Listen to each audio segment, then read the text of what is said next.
I'm Wesley Morris, and this is Cannonball.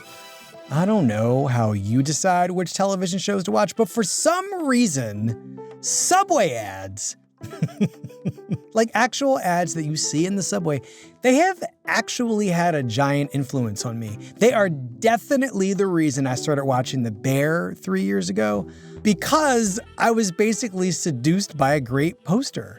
Every time I go down into a station, Jeremy Allen White's silent movie eyes, these two joyless planets, will be rolled upward as I headed down.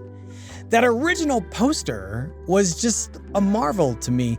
There was something about the combination of people in it and how Renaissance or maybe even medievally religious it looked. The one character in the poster making eye contact was a young black woman who looked like a saint. Lo and behold, the show turned out to be almost precisely what the ad was glorifying: dining as a religious experience. And the people who are doing that cooking are these angels with personal demons who might be suffering like Christ himself, but for our dinners. The person doing the most suffering is Carm Berzato or Berzato or Carm or Carmy or Bear, but also the way Jeremy Allen White plays him anyway.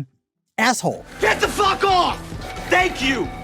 Carmen is this talented Chicago kid who's been out working in the world of fancy restaurants, and then he comes back home to take over the family sandwich shop after his brother's suicide. And what felt so special to me about The Bear is that it's really about the work. Does excellence require single-minded pathological obsession, or can it be achieved through nurturing and communication? That alternative vision of work is expressed through Sydney Adamu, the woman making eye contact with us in that poster. Sydney wants to cook in a kitchen that is free of the toxicity and buffoonery that Carmy and the other dudes on the show seem to thrive on. But that then means there's this tension between the two of them about how an excellent restaurant is even run.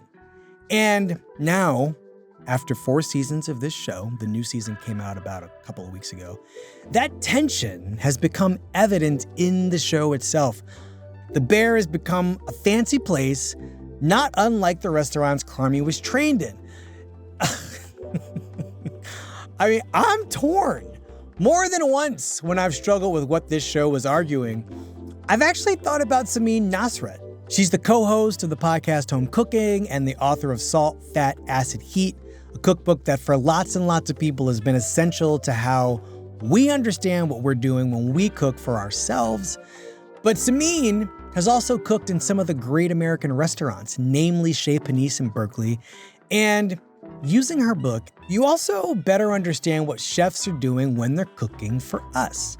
And what, I wondered, does she think of The Bear and its depiction of food, chefs, and the restaurant as an expression of human philosophy? Here's my conversation with Samin. Samin, welcome to Cannonball. Wesley, thank you so much for having me. I am so glad you're back. Thank you. I'm so excited to listen to everything you have to say, and I feel so honored to get to talk to you about this. Well, I'm glad you're here. I guess we should start with a really simple question. I mean, I want to talk to you about season 4, but I also want to talk to you about why you're even watching this show in the first place. You've lived it. You worked in kitchens before. And I'm just wondering why you would even bother. Is it trauma porn? What's the attraction? What's the attraction of a show like The Bear for a professional cook and chef? It's interesting. Thank you. Well, thank you for wondering. And you're not wrong. Okay. If the show were only trauma, I probably wouldn't have made it very far. Okay. And I did come to it late because when it first came out in 2022, I was undergoing like my own major sort of personal trauma. My dad was in the hospital dying in sort of this incredibly like melodramatic way. So my nervous system was really shot. Okay. And so I didn't watch it immediately when it came out. I think it came out in the summer, and like that was not a time I had any bandwidth. And so, but then it kind of kept gathering steam like culturally, and people were referring to it, and everyone was asking me if I'd watched it. So I sat down and I tried to watch a couple episodes. And the first season, by and large, and definitely the first few episodes, are so stressful and traumatic that I really limped through season 1. And I did not know. I was like, why? I didn't get it. And by the end of season 1, really in the last like episode, basically, I felt like it all became clear to me. Okay. There's a monologue that Carmy has sort of at the Al-Anon meeting. Yeah. And that for me was the first thing I'd ever seen in any cultural media portrayal of cooking that felt true to the experience of being a cook. I made this plan where I was going to go work in all the best restaurants in the world, and I got the shit kicked out of me. And I separated herbs, and I shucked oysters and clams and uni, and I cut myself, and I got like garlic. Why you spend your 20s, your 30s working while everyone else is, having enjoyment and delight, and you keep going back into this hardcore, horrible, like low-paying thing. And there is something that drives us. And that was the very first time I ever saw anybody communicate that. I felt like I could speak through the food, like I could communicate through creativity and that kind of confidence. Like I was good at something that was so new and that was so exciting. And I just wanted him to know that. And I just wanted him to be like, good job. And I remember I even called like my TV agent and I was like, I have creative jealousy. Like they did it. They've done something really special. And so you understand the why underneath it. And that it's in pursuit of something deeply meaningful to him. And we all have that. I am watching this show as a diner. And I'm watching this show as a diner who really does think about how my food is being made and who's cooking for me. This is the first time I had really been made to think about what we are asking of these restaurants in some way. And what we are asking from these restaurants is a thing that I think Carmy is too proud to deliver. I mean, by the 3rd season, he does this extraordinary thing that I would love to hear you talk about, which is essentially decide that they're not going to cook the same thing every night at the Bear, which is the restaurant that the show is named after, which is also his nickname, Carmy's nickname, which is Bear. And that's because the family last name is Berzato. Or Berzato. Or Berzato. Or Berzado. Berzato. Because we're in Chicago. Depending on if you're from Italy or Chicago. Yeah. But Carmy decides, and I'm going to just like be in Carmy's head for a second, that he's basically too good. His ambition cannot be constrained by the way restaurants function, cooking the same dishes at least several times a week. He wants to change the menu every night. Right, I'm gonna change it every day. The cavatelli or the raviolo? Everything. And everybody in the kitchen is like, come again? Everybody, like, in the dining room is like, sir. Yes. I feel like this is maybe where you're going, and this is also what I felt like. Certainly, season 3, episode 1 is sort of where he reveals this idea that he's going to start changing the menu every single day. And I feel like season 3 is really where the show itself mirrors this kind of insane ambition.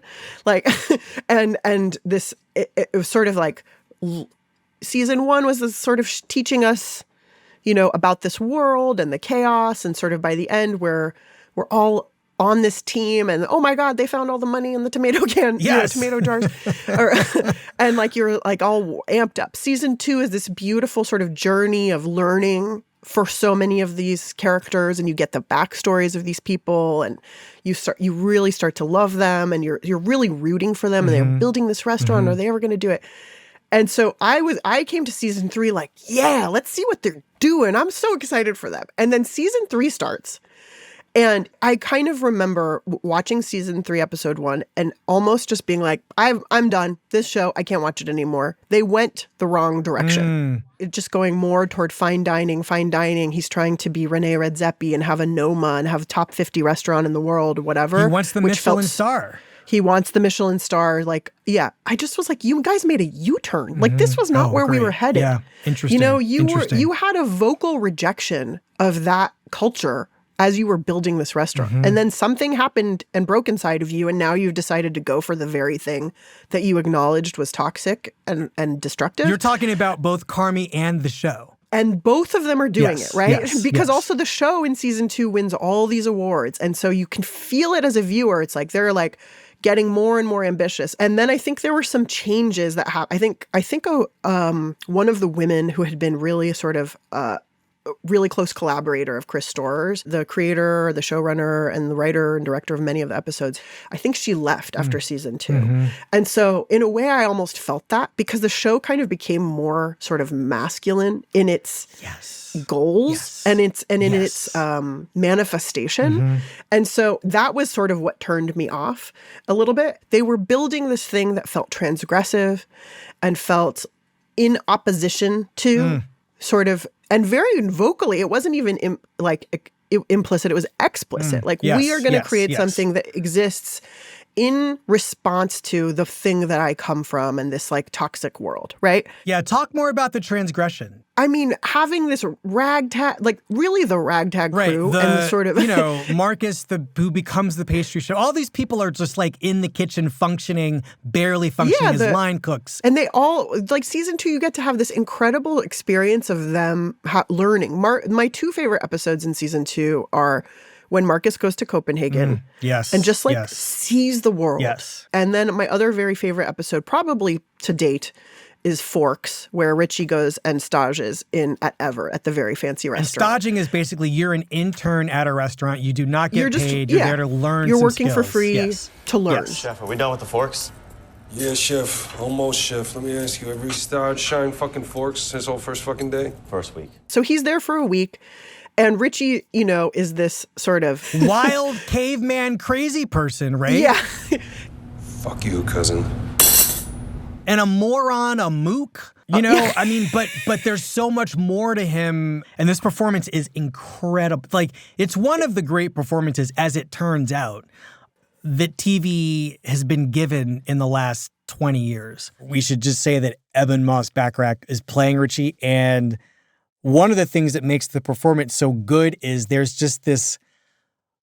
these things that he can do with silence and the way that his eyes communicate like registers of feeling that he both intends and can't control. And then there's just the sandwich, this little lasagna that forms like between his hairline and his eyebrows that also communicate all this meaning. There's just so much going on with this guy. For sure. He is just, I am always so moved by the way he gives this character so much humanity. Like, you feel things sort of seeping into him. And it is this really, he's who we all are on some level, right? We're messy and we're growing. Yes. And so he goes in season 2 in this episode Forks, he goes to this restaurant where he's like really mad about being sent there. And he's suspicious of these people and their their fancy suits. Yeah, he's a working class Polish guy from Chicago. He's the most Chicago that Chicago has to offer. Yeah. And so he's just mad. He's so, resentful that this is the environment that he has been assigned to. And so then the whole episode, they're sort of reverently referring to this chef, Chef Terry. But you never see Chef Terry until the very end. Yeah, and I assume Chef Terry is a man. Yeah, I made the same assumption. In my mind, he was a very specific type. And then this beautiful thing happens. You know where the polish is? The bullshit keeps moving. Try that drawer over there. Because, I mean, the person who shows up is Olivia Colman. And this is the great Academy Award-winning Olivia Colman. What are you making? I'm just peeling mushrooms for the lamb de tournelle. Peeling mushrooms. Yeah, it's just a nice little fun detail, so when the diners see it, they know that someone spent a lot of time on their dish. And he asks to help. So why do you do this? I do it for a living. No, but like, don't you have stages that do this shit? I think time spent doing this is time well spent. Time. That's what it's all about? Yeah, I think so. Until at some point he understands, like, oh, it's about taking care of people, and that can take whatever form. It's about surprising and delighting. Yes. And also about, like, he's, I think, very mad and resentful that he's been given these forks to polish. That's why the episode is called Forks. And eventually they come back to explaining, like, you have to take care of even the smallest details in order to do the very best job. And that sort of taking pleasure in that work is so important. And it's very sweet, like the way they shoot it. It just is going like very gently between the two of them. He believes in you, you know. What makes you say that? He told me. He said you're good with people. He's not wrong. Well, nice talking to you, Chef. Likewise, Chef. Wow. It's oh my truly, God, she's Samin, my eyes just welled up. Yeah. Yeah. It's so beautiful, this scene. I love it so much. Thank you. Oh my God. I really loved just even the phrase time well spent. And I have spent a lot of my own, I think this was very moving for me because a lot of my own sort of work has really centered around the value of time. And, you know, even the book that I am just about to put out is like the heart of it is time is our most limited resource in life. It's the only thing that we can never get. It's a non-renewable resource. It's our most valuable currency. So like the most special thing we can do for anyone is to share our time with them. And one way to do that is by cooking for them or being with them. I love that you're expressing, you're thinking about this scene as an expression of time, like time well spent. As time as currency, but because I'm thinking about the way time has been functioning on this show. It is always present, right? Yeah, of how time becomes almost a character in the show. I think that there is another way that time functions on this show, or at least it used to, back in season 1, where, you know, it happened in one of my favorite episodes, not only of this show, but maybe of in the history of television. If you give me like 100 great episodes of television list, I'm definitely going to try to get episode 7 of season 1 of The Bear on it. And I probably will put it somewhere in the 50s or 60s. Wow. And basically Carm has taken over his brother's old Italian sandwich shop, The Beef, and it hasn't turned into The Bear. And they're starting to do some of this European cooking on the menu. And lo and behold, this new cooking, the restaurant gets a review, and it's pretty good. What I would choose now after my most recent meal is at the well-loved, if not shabby establishment, is elevated or elegant. And it is a pretty glowing review. This review winds up creating like some real interest in the restaurant, courtesy of this takeout app that they use on this tablet that nobody knows how to operate. And all of a sudden, within like, I think 10 minutes into this episode, the ticket machine goes ham. It's just vomiting tickets. This is like, to me, the big sequence in Goodfellas. I did not connect that. I don't know if it's directly like that, but the stress level is the Goodfellas sequence where Henry is being chased by the feds in the helicopter, and he's got all these errands to run and the sauce to make. I was cooking dinner and that night. It's just all hell is broken loose. The stress level that's in this one scene is equivalent to this brilliant sequence from one of the greatest American movies ever made. Anyway, here we are in Ticketland at The Beef before it's The Bear. Oh, I don't know. You left the pre-order option open. Okay, no. Sorry. Yes. What's that mean? That means we have 78 slices of chocolate cake, 99 French fries, 54 chickens, 38 salads, and 255 beef sandwiches due up in 8 minutes. I truly am having a trauma response. This episode is brilliant because it makes me so uncomfortable. I'm just like, between the phone ringing and the ticket machines, cooks have nightmares of the ticket machine sound. Truly, it's just the worst. It's like you're behind and then the ticket machine is going. So that's already like, I still 15 years later have ticket machine PTSD. But what's happened is before the restaurant even opens, they've pre-sold, like the list is crazy. It's like 300 of this and 170 of that and 400 of that. And they don't have that. Get it now. Get all 32 chickens. Get them searing. Starts yelling at everyone, like, get all of the food out of the fridge and start cooking. Everything on the grill. Fire everything right fucking now. He's like, literally cook everything. And I'm like, why don't you just cancel those people's orders? It's okay. Like, but nobody's thinking clearly here. Yeah, nobody. Yeah, it's just chaos. I'm like virtually hugging you right now, Samin. Yeah, I'm like curled up in a ball. I feel like this time is characterizing the nature of that first season of the show, which is like go, go, go. We have zero time to make all this food. But we have to, and, just hope for the best. Yes. So I think time as pressure in the first season. I think in season 2, time is an opportunity. Mm-hmm. It's a place where, you put some seed in the ground, and over time, it will sprout something that will grow into something beautiful. And we have a lot more flashbacks and character sort of development with the flashbacks and the background of people in season 2 too, yes. Right? Like we're actually changing what time we're in. Yes, season 2, of course, has the famous flashback to the Berzato family nightmare Christmas, the 7 fishes dinner. Mm-hmm. It's allegedly one of the great episodes of television. I found it so uncomfortable. I barely finished it. Yeah, I didn't enjoy it. But I think by seasons 3 and 4, once the business end is taking over what time means a totally different thing. Time is money, and time is survival. It's survival. And the clock is running the other direction. But it's not going forward, it's counting down.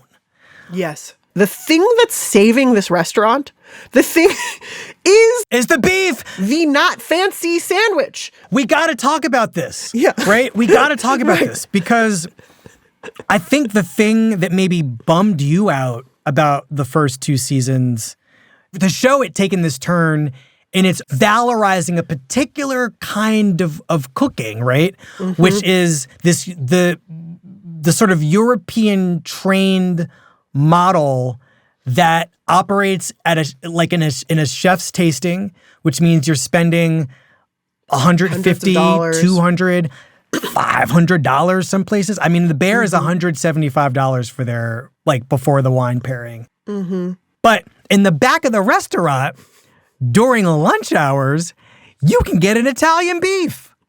Totally, for $5 or whatever. And so the show knows there's this tension between the fancy thing and the people's thing. And, what I really appreciate about this show come season 4 is that within that tension, there's this other thing where there's this episode, what they call a bottle episode in TV, where there's an episode that's just Sydney getting her hair done. Her hair's her cousin is braiding her hair, runs out of hair, has to go find some hair, which, there isn't a black woman in America where something like this hasn't happened to them. Oh my God, I was watching that episode with my girlfriend who's black, and she was like, this is the realest thing ever. It is you're in deep. Someone's house, they're yelling at their child. Yep. Yeah. You are at somebody's house. My niece, I don't even want to talk about it, but I just knew there had to be a Negro involved in that episode. Oh, it was Janixa Bravo. Yeah. It was Janixa. Yeah, the director was black Janixa Bravo and Ayo Edebiri co-wrote the episode with Lionel Boyce, who plays Marcus. Anyway. Oh, yes. There's this wonderful moment where another moment in which time functions, it stops a little bit, both in the world of the show and in the world of this relationship, where Sydney has to cook for her cousin's daughter, who's 11 or 12 years old. And she makes her a hamburger helper, but the fancy Bear way. Sydney version. Mm-hmm. But at some point, Sid is like, hey, cuz, you got to come to the restaurant. Come to the restaurant. And she's like, because this is the south side of Chicago that we're on now. This is where this is the black side of the city. And the cousin's like, oh no, y'all got to put some cheese on that Italian beef. And turn it in because she wants to be from Philadelphia apparently and make it a cheesesteak. But she's like, put some cheese on that sandwich. And so there is also this acknowledgement that there is a racial class difference. There is a lot of socioeconomic and racial dynamics happening around this restaurant that don't really make their way into the space itself. But there is at least a kind of awareness. But I think that the show is definitely valorizing, and I don't know what happens in season 5, because the Italian beef side of things seems like it might gain more of a role, at least to the bottom line of the business, because it's making a lot of money. But, I mean, talk to me about what you think the values are that are being professed here. Well, to me, I think, so this was part of, I don't have like a full recall of exactly what the beef revelations in season 3 are, but I know there must be some that sort of, we start to realize that they're making money. I think even in season 3. So there's this moment where Ibrahim is looking at this spreadsheet and realizing like, oh, wait a minute. Something's going on here. We're out of money. But you know what is making money? The beef restaurant. That's making money. There's a way where I think that pit that I had in my stomach at the beginning of season 3 that made you want to stop watching. But then by the end of season 3, I was like, oh, maybe I was judging too harshly. And he had to do this whole journey to get to this place, because by the end of season 3, you start seeing that the sandwich shop is the thing that's going to save the restaurant. And that Carmi's thing is a fool's errand. And that actually, I was like, oh, they kind of knew they were heading to this place. They just had to drag us through. Yes. This horrible. Well, it got to do the thing that it eventually was going to reject, right? It got to luxuriate in the fine dining aspect of restaurant work, right? Yeah, I mean, going back to that scene with Chef Terry that I loved so much, I think part of what was so moving about it was that you saw this person, in such an elevated and respected position, very clearly saying, like, I choose to do this task you might view as menial because it grounds me in my day here and in my body. It's a sensory task. I'm cleaning these mushrooms. I have this sort of feel and smell and touch experience. And that is so much of what cooking is about to me. And so in its best moments, this show conveys that sort of sensory experience of the value of cooking. I feel like the lesson of Richie learning that it's time well spent from Chef Terry with the mushrooms is also kind of like a resetting the clock. Like the way that she talks about cleaning those mushrooms and peeling the mushrooms is that it's like resettling, because you know that there's always a tomorrow. Right. You're going to be under attack soon. And this is a way to just be at peace with yourself for a little while before the chaos begins. I think that there's something about peace and the time that you give yourself to just experience peace. That time comes at the expense of this other time, right? Like that clock that's ticking down that might end in us not being able to serve another meal tomorrow. That is a good use of time. It's a place in which time is not money, because that's what time is now on this show. It costs absolutely something. There's an episode toward the end of season 4. Yes, this current season. Yes, the current season, I think it's the second to last episode where Carmi goes and brings a box of photos to his mother. And it's on what it seems to be the very last day, could possibly be the last day of this restaurant operating. The mother he has a very dysfunctional relationship with, probably turned him into the asshole that he currently is. He's very neurotic, but also really coiled in on himself. And doesn't want to let himself have any pleasure or joy. Right. It's all rage. Or withdrawal, right? Yes, yes. And anytime, one of the great things about Jeremy Allen White's performance is anytime he's near this woman, who's played by Jamie Lee Curtis, he makes a face that I really have never seen an actual human make to another human being. But it really is... Describe it. Well, It's something like revulsion, but it's also like something is leaving my body right now and I'm in public and I can't do anything about it. That's the face that he is making anytime he's in her presence. I hate this term, but it's the only way to describe it. There's a term for a terrible kind of mother figure in literature and in olden times. It's a termagant. Oh, I don't know this word. She is a termagant. It is essentially just an unpleasant, like overbearing, narcissistic, volatile. I don't know what her mental health diagnosis would be, but she's almost definitely narcissistic, like at a 9 or 10. And is like raised 3 kids, all of whom, I mean, the 2 living ones are in terror of her. Yes. Anyway, he goes to her house with these photos. Go on. And so he sort of like decides to go see her. I think it's one of the first steps for himself of his own sort of facing his fears and sort of taking action to do some sort of healing. Hi. Hey, Ma. Hi. But I'm also aware as a cook that this is the very like the season begins with the uncles bringing this countdown clock of how many hours until the money runs out, right? And they have this many hours until until like they need to figure out how to make this restaurant financially salient. And it's still counting down, and it's the very last day. It's the very last service. And this is the day he goes to his mom's house. And so I'm like, you're going on this is the day. They're all like, we'll cover for you. Don't worry about it. They're like, yeah, we got you. It's okay.